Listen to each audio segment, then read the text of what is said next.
সাথে আদানির সাথে ওই আওয়ামী লীগ কোন সাহসে এমন চুক্তি করে যেই চুক্তির কোন এক্সিট ক্লজ রাখা হয়নি।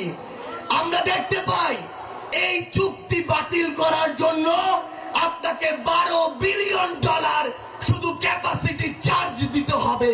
35,000 কোটি টাকা দিয়ে পদ্মা সেতু করেছে, 15 থেকে 20,000 কোটি টাকা শুধু 15 থেকে 20,000 কোটি টাকা শুধু চুরি করেছে।